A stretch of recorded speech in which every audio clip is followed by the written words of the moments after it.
Kuboresha huduma zetu, simu yako itarekodiwa. Bila shida, mimi mwenyewe na rekodi pia. Ili kama haijarekodi huko mtatumia yangu. Habari, unaongea na Majaliwa, unaongea na Hakika?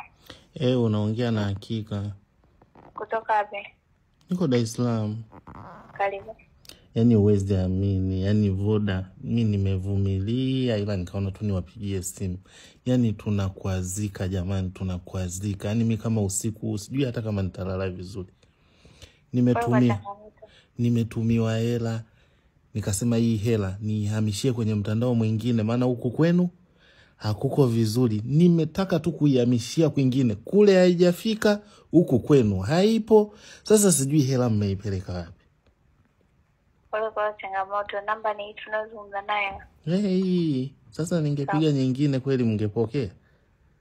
Kipiga nyingine, muda mwingine mteja mwingine anaweza akapiga lakini ikashindwa kuunganishwa, akatumia namba nyingine, ndio sababu ya kukuuliza. Pesa inaweza ikifanikisha itaenda Tigo. Lakini ikitokea imeshindwa kufanikisha kupokelewa Tigo, tunakurejesha kwenye akaunti yako ya M-Pesa. Natumai umeelewa. Nimekuelewa, lakini nikuulize kitu dadangu. Ndio. Maisha yalivyo magumu hivi, mnakaa na hela ya mtu masaa 24 mnazurura nayo tu. Mnataka kutuua. Ni ndani ya manake uwezi jua. Tuko wengi ambao mmetusitisha. Mimi najua.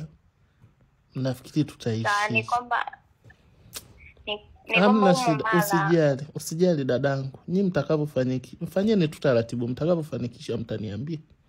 Haina shida. Kaeni nayo tu, mkiona mmeitumia mmenania, mtasema tu. Kaeni nayo tu. Yote mema. Tunajuta sisi kujiunga na nini. Kama mtakuwa mmeipata, mtanitumia tu momo, kama ikienda huko ni sawa.